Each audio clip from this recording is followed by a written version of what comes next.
Assalamualaikum and salam sejahtera. We are from Group 1 and we will present the case study of the NTK Corporation. Our group members consist of me, Syarlene, Nurliyana, and my fellow friends Nurhalimah, Allyah, Natasha, and Iffah, Irdina.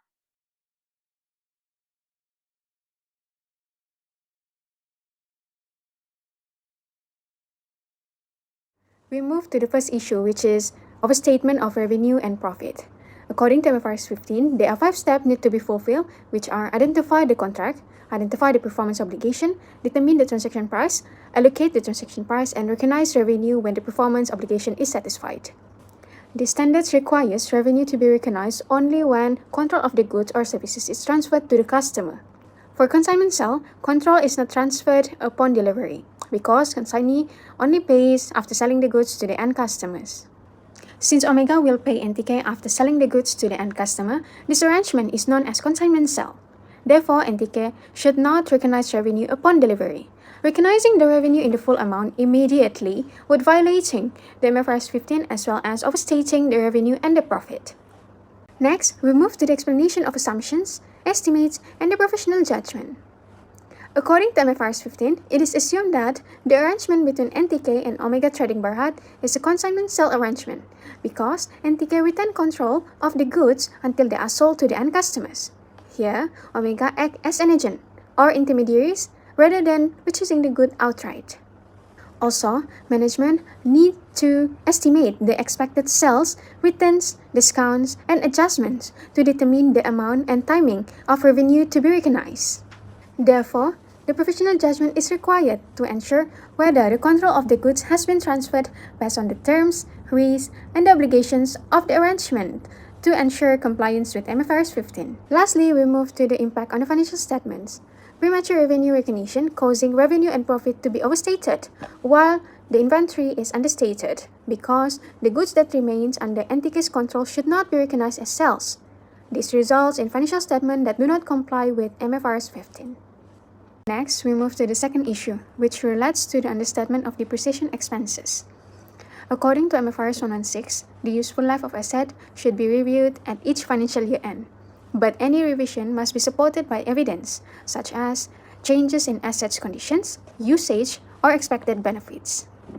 Meanwhile, FAR108 states that change in useful life is considered as change in accounting estimates, which must be based on new reliable information and must be applied prospectively. In this case, Ahmad revised the useful life of the asset without performing proper technical assessment or providing evidence that the asset's conditions or usage had changed.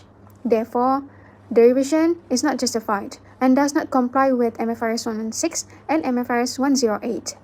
As a result, the depreciation expenses may be understated, which causing the profit and the PPE carrying amount to be overstated.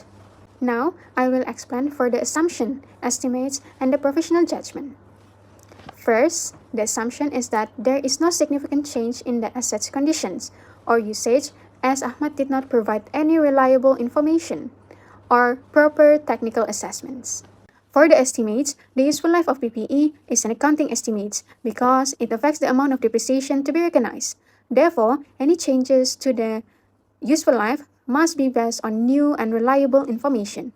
Lastly, the professional judgment is required to determine whether the evidence is sufficient enough to justify the revision of the useful life.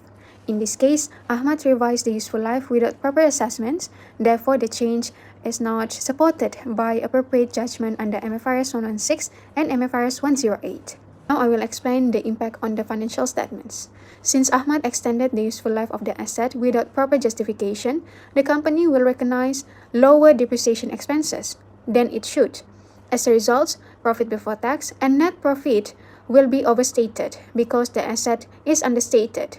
At the same time, property, plant, and equipment (PPE) will be overstated because the asset carrying amount remains higher than their actual value after insufficient depreciation is charged. The third issue identified is the failure to present and disclose diluted EPS.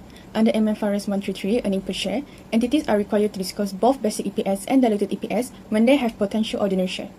Diluted EPS shows the possible decrease in earnings per share if convertible securities are converted into ordinary shares in the future. NTK issue convertible debt, which is considered a potential ordinary share. However, they only disclosed basic EPS and omitted diluted EPS. Therefore, NTK did not comply with MFRS 133 because users of the financial statements were not provided with information about the potential dilution effect on EPS. Based on MFRS 133, NTK assumes that the convertible debt issue may be converted into ordinary shares in the future, which could affect the company's diluted EPS. However, there is no significant estimates are involved as EPS is based on available financial information. Management needs to use professional judgment to decide whether the convertible debt can potentially reduce EPS and whether diluted EPS needs to be disclosed. Therefore, NTK should present both basic EPS and diluted EPS to ensure that users receive complete and transparent information about the company's performance. For the impact on financial statement, not disclosing diluted EPS does not change NTK's reported profit or loss. However, it causes the financial statement to have incomplete information. Users may not know that the convertible debt could reduce EPS in the future if it is converted into ordinary shares. This may affect investors' understanding of NTK's performance and reduces the transparency of the financial statement. The fourth issue relates to the bankruptcy of NTK's major customer, Alpha Tech Berhad. Under MFRS 110, events after the reporting period, subsequent events are classified into adjusting and non-adjusting events. Adjusting events provide evidence of conditions that existed at the reporting date and require adjustment to the financial statements. In this case, Alpha Tech bankruptcy is an adjusting event as it indicates that financial difficulties existed at the reporting date. Besides that, MFRS 9 financial instrument requires entities to recognize expected credit losses on trade receivables. Since Alpha Tech bankruptcy increases the risk of non-recovery, NTK should assess the receivable and recognize impairment if required. Based on MFRS 110 and 9, NTK needs to consider the impact of Alpha Tech's bankruptcy on the outstanding receivable. Management assumes that the bankruptcy may indicate that financial problems already existed at the reporting date.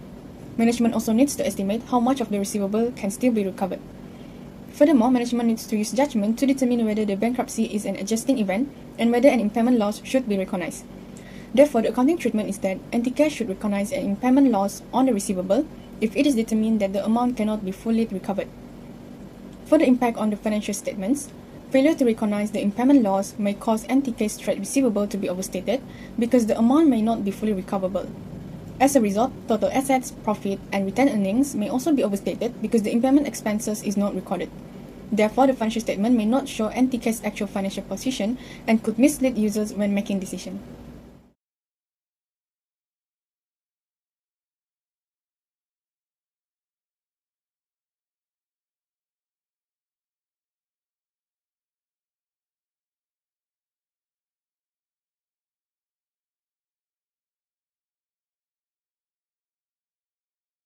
For the Auto R3, Ahmad observes two major pressures: a strict 50% bank loan covenant and his personal bonus linked to the gross revenue.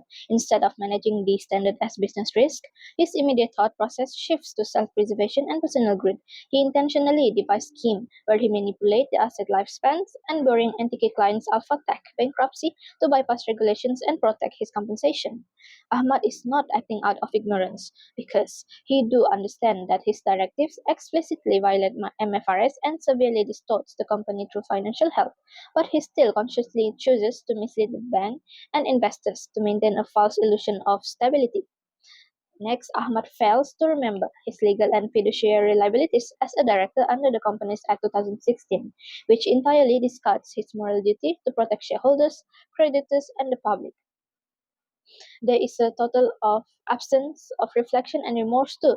Even when hit with a crisis like Alpha Tech's bankruptcy, his immediate reflex is not to fix the business, but to cover it up by exploiting a vulnerable probationary accountant to execute corporate fraud.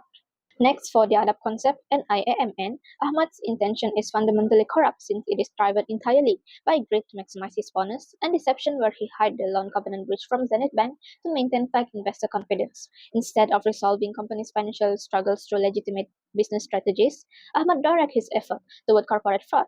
He abuses his power as a director to intimidate the accountant Allyah into recording false entries. Ahmad also betrays his fiduciary duty to the stakeholders. He displays an absolute absence of muraqabah, which is the moral conscience, since he operates under the assumption that deception is acceptable as long as auditors or bank do not catch him before financial statements are signed off. Ahmad's actions have created a highly toxic corporate culture in which this may leave company unstable due to foundation of fake records, and he also exposed both himself and NTK to severe criminal prosecution for financial fraud. The ethical conflicts arises from Ahmad's actions are First, Ahmad faces conflict of interest because his personal compensation directly tied to the reported gross revenue, which makes him override his duty to comply to MFRS. Next, Ahmad uses corporate bullying as a tool to shield himself from professional failure instead of facing consequences of bank covenant breach. The issue may be resolved by ethical decision whereby Ahmad must cancel his dishonest instructions to the accountant Allyah and record the financial records by using assets real lifespans, removing the premature sales, and record the loss from the client's bankruptcy. Instead of hiding these issues to avoid a loan penalty, he needs to face Zenith Bank honestly, explain the situation, and negotiate a new deal or maybe an extension on the loan. Telling the truth will expose their financial struggles, but it's the only way to prevent the bank from discovering the fraud later. Management of NTK need to implement a strict internal control policy, stating that any revisions regarding to asset useful life must have independent or third-party report to provide evidence. Secondly, the company's independent audit committee must be given the power to double-check all the major high-value transactions and big financial emergencies before the final paperwork is approved. This strips Ahmad of his total control and stop him from bullying the finance department into hiding bad news or maybe even faking success. To strengthen the professional integrity, BOD needs to restructure executive remuneration packages. Company needs to change how Ahmad gets paid his bonuses so he is no longer tempted to cheat. Right now, his extra pay is tied entirely to making the company's total sales and earning look as high as possible, which encourage him to fake the numbers. Instead, BOD should only reward him if company brings in actual audited cash. He also must follow ethical behavior in the long run. By changing his pay structure this way, Ahmad will only make more money when he runs a business honestly and successfully, rather than when he manipulates the paperwork. From resolving the issue, NTK Corporation can prevent recurrence. Linking executive bonuses to long-term compliance and audited cash flows will stop Ahmad from doing any fraudulent action because he no longer gains anything from faking the numbers. This will eliminate the financial incentive for earning manipulation and premature revenue recognition at year end too. The method to resolve may ensure continuous MFRS compliance. Independent valuation ensures that critical assumptions such as asset useful life are based on strictly objective evidence rather than managerial preference. This structured oversight prevents executive from manipulating accounting rules to hit short-term financial targets, thereby safeguarding continuous and consistent compliance with the MFRS.